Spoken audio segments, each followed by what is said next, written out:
găsit la un nou episod de vlog.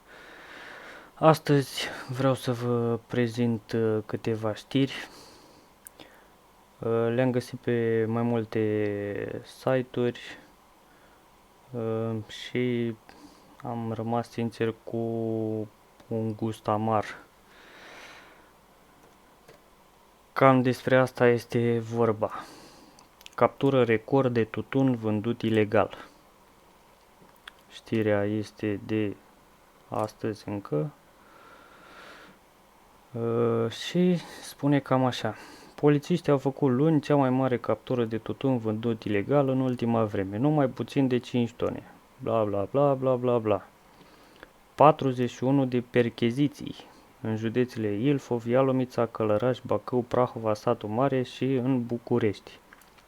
Deci, au avut oameni să se mobilizeze la 41 de adrese, da? Eu știu că atunci când se face, s-ar putea să mă înșel, dar așa știu eu că este procedura. Când se fac mai multe percheziții pe aceeași temă legate de același caz, se fac cam în același timp, coordonate, pentru a nu se da zvonul și așa mai departe și autorii să se ascundă. Deci au avut o grămadă de oameni puși la dispoziție. Gândiți-vă că nu se duc 2 polițiști și un polițist la o percheziție, da? Se duc mai mulți.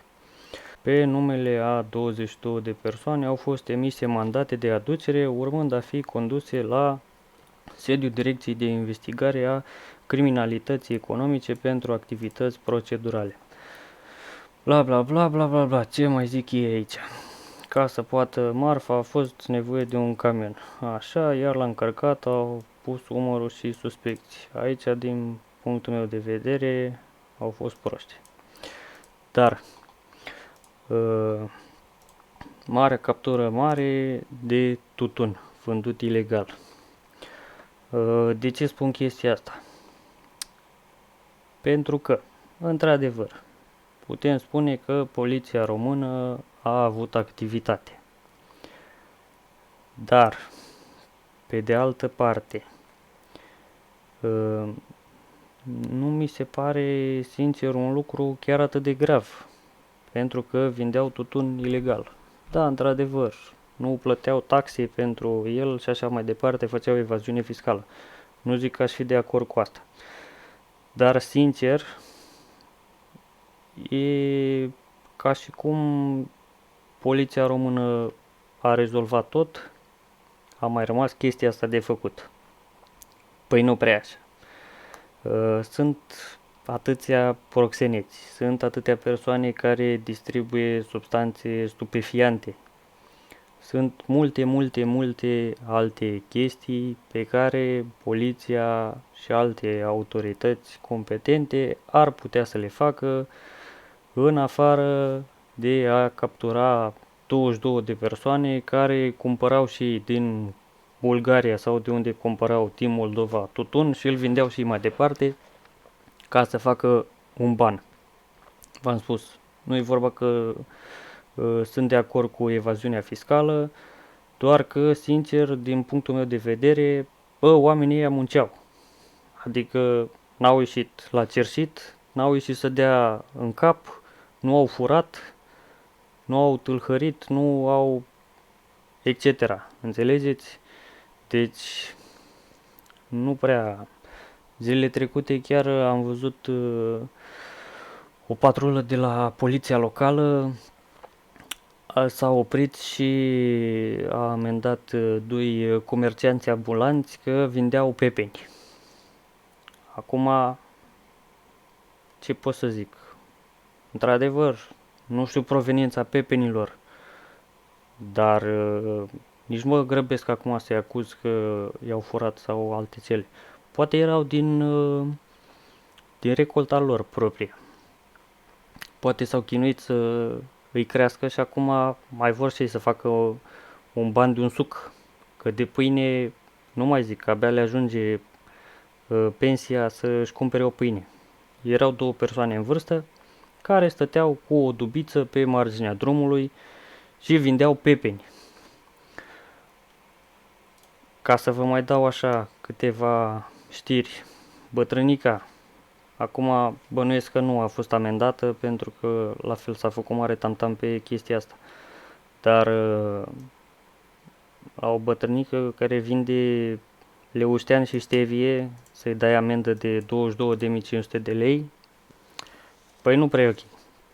Și problema este că această doamnă nu este singura bătrânică care i s-a întâmplat chestia asta. Sunt multe altele și multe persoane în vârstă cărora nu le ajung banii de pensie și încearcă și ei să mai facă un ban să poată să supraviețuiască și vine neatitel de la poliția locală și îi dă amendă că vinde pătrunjel și n-a tăiat bun. Da, nu e sincer. Chestiile astea, da, poți să le faci, după părerea mea, atunci când chiar le-ai rezolvat pe toate. Astea ar fi cel mai mic rău și niște chestii cu care scoți ochii populației. Că uite ce am făcut noi. Altă chestie.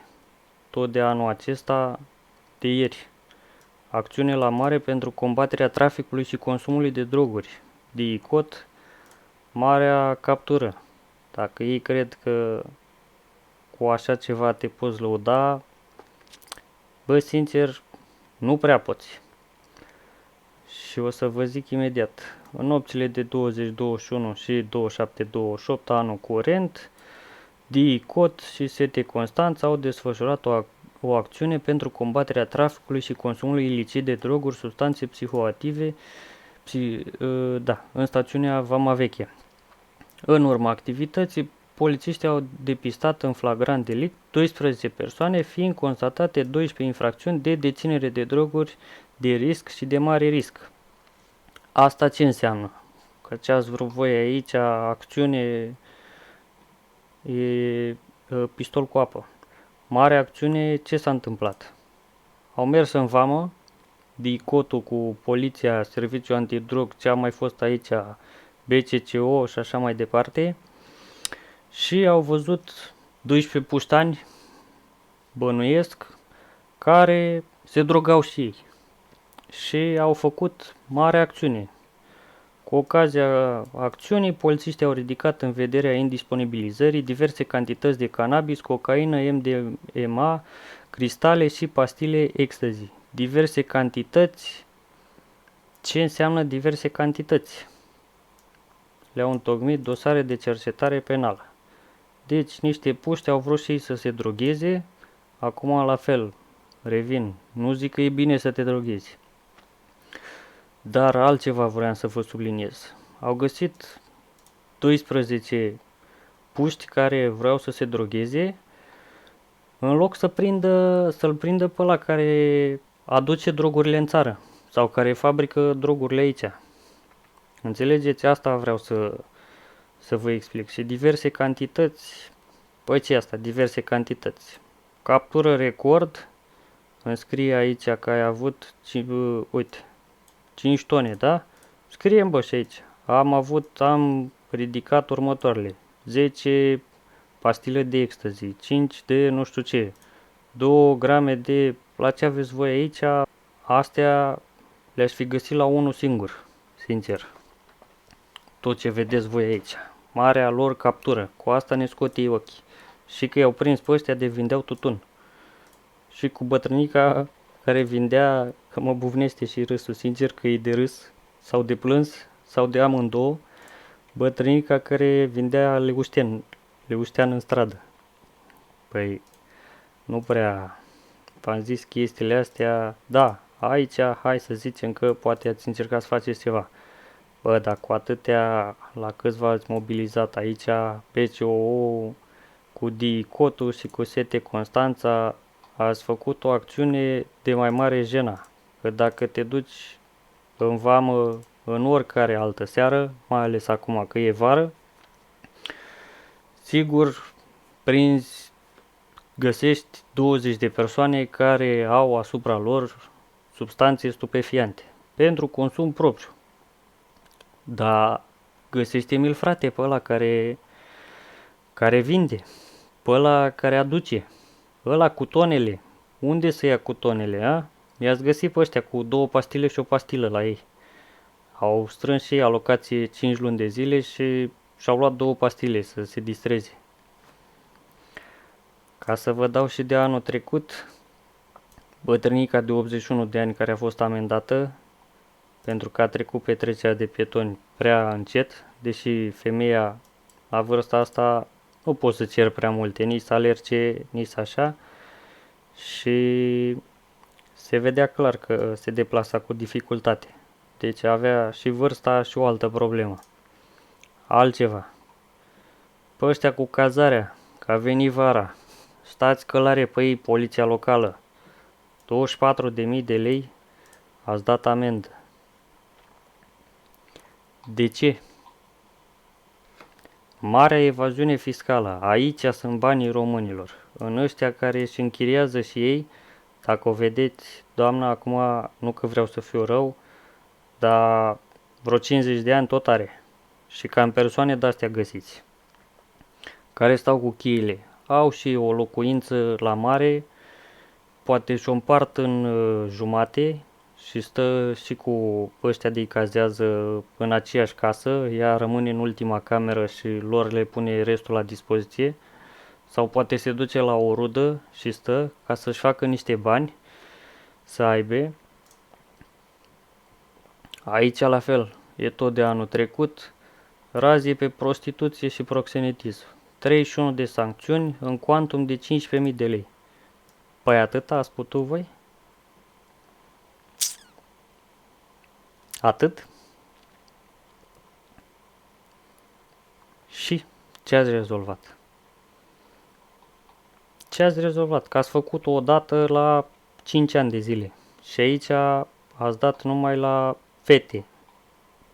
Pot să jur că ați dat numai la fete. 31 astea de sancțiuni le găsești într-o seară, dacă nu în jumate de seară.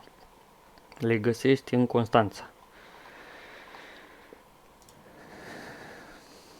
Dar proxeneții i-ați găsit? Pe ăștia de fac trafic de carne vie i-ați găsit? Nu, i-ați găsit pe ăștia de vând tutun și pe tanti Ileana de vinde pătrunjel. Poliția rutieră, amenzi de circulație, alea, pentru centură, pentru telefon. Poliția rutieră de câte ori poartă centura? De câte ori folosește telefonul în timpul muncii? De câte ori? Păi și ce facem? E corect? Legea e numai pentru unii sau cum? Parlamentarii noștri care se plimbă cu elicopterele de la o durere de burtică, cum e? Păi ea nu-i vedem, nu? Dragnea, că a stat atâta timp în funcție, nu l-a văzut nimeni, nu? Și multe altele. Asta este. Mi-ați scos ochii cu ăștia și cu ăștia la alții de vând leuștean și pătrunjel în piață, ca să ce? Ha? Prinde-i tată pe aia, du-te, nu neapărat poliția română, dar și ei și alte instituții care sunt abilitate și asta trebuie să facă. Du-te tată la ăia de primesc ajutor social și stă acasă. La ăia ce le mai faci? Păi nu le faci nimic. Astea, unde sunt? Astea, tântițile astea, care practică prostituția, cele care nu plătesc amenziile, deși multe le plătesc, pentru că scapă mai repede.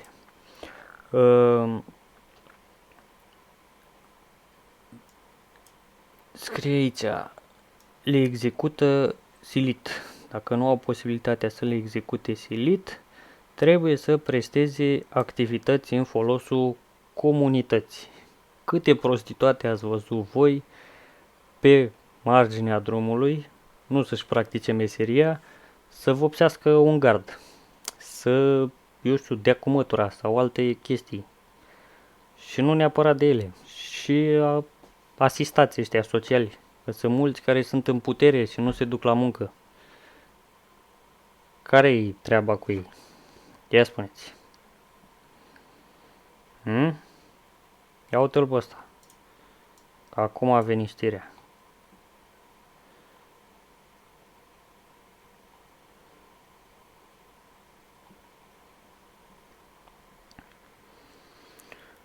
Așa, femeia a povestit.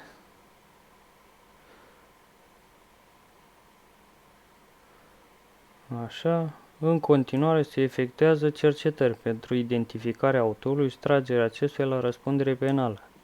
Păi ce facem? Cât îți ia, tată? Cât îți ia? Ce trebuie să mai vină? Încă o dată cazul Dincă? Pe ăștia v-ați chinuit atâția oameni. Unde sunteți? Că v-am și uitat câți erați. 22 de persoane, 41 de percheziții. V-ați chinuit atâția oameni.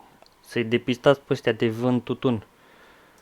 Și pe femeia asta care a fost răpită și violată, faceți cercetări. Păi e bine, mă, dacă așa se lucrează în România, deci dacă vinzi tutun, vă deplasați doar dacă pun câte 2 polițiști, da? La fiecare percheziție, deși sunt mai mulți, plus alte forțe de ordine care ajută, păi sunteți 82 de persoane care v-ați mobilizat din atâtea județe. Păi și aici, ce facem, mă? Botoșani, nu ne mobilizăm? Nu? La Dincă, cât v-a trebuit să-l prindeți? Ați lăsat fata aia de-a murit. Ați crezut că e Caterinca. Păi, pe ăștia, repede, bătrânii, pe doamna asta, săraca, care vindea și ea, își făcea bani de pâine, că mănâncă mămăligă dacă are bani și de mălai să-și facă. Ați sancționat-o imediat. Păi aia 2 din parc, care își plimbau câinele și s-a căcat câinele în parc și s-a plecat biata femeie cu bun simț și a adunat rahatul la câine. Ați sărit imediat pe ei, amendă, ați încălcat rahatul vostru de dispoziție militară. Păi, oameni buni, păi unde ajungem, mă? Păi unde ajungem, mă, cu chestii de-astea? Păi, treziți-vă și nu uitați de chestiile astea, pentru că timpul trece, vă răsculați un pic atunci, cel puțin ăștia săraci din Mamaia sunt, vai de ei, aleargă pe străzi când vede poliția, e în stare să înghită cheile. Da, pe astea? Că sunt o grămadă? Ia spuneți. Dar nu ele sunt problema. Și ele sunt o parte a problemei. Bă, da, pe pești, când vin și colectează bănuțul de la ele, nu-i vedeți, nu? Pe voi între voi vă vedeți, cu amenzi și cu astea? Așa nu. Vrem stat european, vrem condiții europene, dar nu așa. Asta, praf în ochi. Praf în ochi și era ultima problemă. Ăștia de vindeau țigări, tanti floarea de la colțul străzii din piață, ăștia la fel. I-a prins pe copii, le-a luat marfa, le face dosar penal. Pentru ce? Caută-i, bă, tată, pe aia care le distribuie. Pe aia caută-i pe aia cu tonele. Pe aia caută-i. Nu mi-aduce pe ăștia cu 2 pastile și o pastilă, că asta e praf în ochi. Asta e praf în ochi. Tu mi-ai capturat aici 2 pastile și o pastilă și ăia au trecut cu tirul pe lângă tine. Cu droguri. Ce să zic? Scârbă. Atâta am. Scârbă pentru România, nu neapărat pentru România ca țară, pentru România politică și pentru subordonatele statului și pentru cum se conduce țara asta. Atât am. Scârbă. Până data viitoare v-am pupat.